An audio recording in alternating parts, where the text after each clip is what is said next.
So we're just gonna dive right in here then. I am very pleased to introduce Zeyneb Magavi. Zeyneb is a leader with Mothers Out Front, an organization doing great work here in Greater Boston, which you're about to hear about. So please join me in welcoming Zeyneb. Thank you for being here.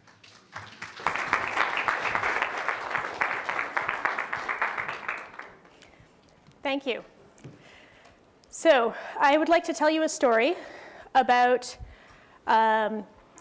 co-creation of evidence-based policy. And it starts with a story about a single mom worried about climate change, getting together with another mom and another mom until there are thousands of moms. And last year, those moms caught on to the problem of leaking methane from underground gas pipes. So those pipes are old, and while some things get better with age, cast iron and steel do not. So last year, Massachusetts utilities reported 16,000 leaks unrepaired and 12,000 repaired, and there are new leaks popping up all the time. So this is not just an infrastructure challenge, and by the way, we're in the red star, so this is right where we are. But it's a serious climate hazard. So why? I'm sure many of you know, but pipe quality natural gas is 97% methane. And methane is a greenhouse gas on steroids. It's a tiny bit is so powerful that the less than 3% of the gas coming into the state that is actually leaked into our atmosphere is actually equivalent to 10% of our state's greenhouse gas footprint. So this is big. And it's not like anyone is benefiting at all. It costs us money, we leak it out, it hurts the climate. It's kind of a lose-lose at the moment. It also can explode. So fixing the largest leaks faster could really make a big difference. So last year, we decided to make some very nice signs and put them on all the leaks in Cambridge. The utilities didn't appreciate it, but the press did. And other towns borrowed our signs, and momentum grew. Meanwhile, we worked with state legislature and others, many of whom are in this room, thank you for being here, to get a law passed at the state level requiring the prioritization of the repair of the largest leaks. And that happened last August. And that would have been the end of the story. But it's actually the beginning. Because the utilities and the DPU didn't actually know how to find the biggest leaks. They had always focused on finding the most dangerous leaks, which is great. But they didn't have any data, any way to find which ones were largest. So we proposed a pilot study. Let's try a lot of methods this dig season and collect data to base the regulation on. Eversource, Columbia Gas, and National Grid all said yes. So this past summer, we hit the streets in our steel-toed boots with our complete stakeholder ecosystem.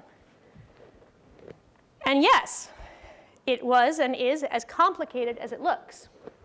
But what it allowed us to do to bring all of these groups together, particularly the utilities, was to actually do groundbreaking research. Sorry.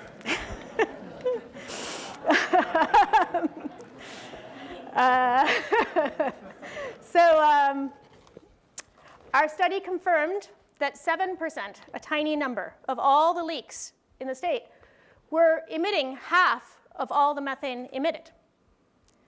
So what this means, it's fantastic, because it means we have an opportunity to fix just 1,100 of those 16,000 and actually cut the methane in half. Cool. So only if we can find the right leaks. So we proved for sure that the standard utility measurement method proposed initially does not work at all, like not at all, and cannot find the largest leaks.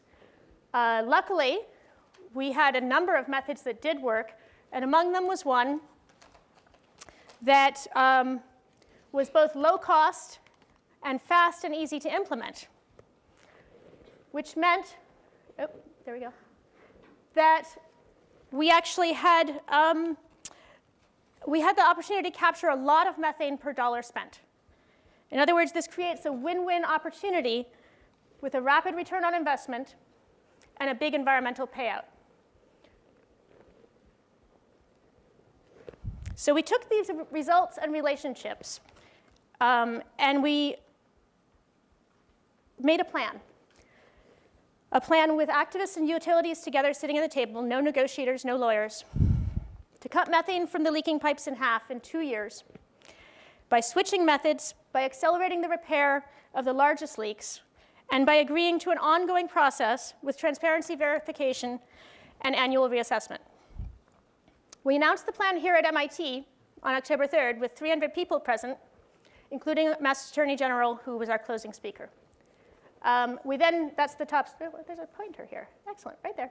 And that's the president of National Grid, president of Eversource, et cetera. And then we went to the DPU, and we jointly submitted our plan with the utilities and us together and jointly testified. So what I've told you about is, to me, a solid policy opportunity with both science and economics to back it up. But our coalition had a different driving force, much stronger than that. It was a force that got the Columbia Gas executives to drive overnight from Ohio when their flight got canceled the night before the DPU hearing so that they could stand with us and testify. It was a force that got presidents of all 3 companies to make the time over and over the course of a year and take the risk of working directly with a bunch of enviromoms. And that force is the love for our children and the hope for their future, the desire to do what is right for them. And this is my daughter here, and this is her sign from the Science March. It says, "When I grow up, I'm going to save the world for everyone." So I believe in her totally. But I sure as hell am not going to leave it up to her. So I really appreciate everybody who's been working together to solve solutions, including the utilities. Thank you.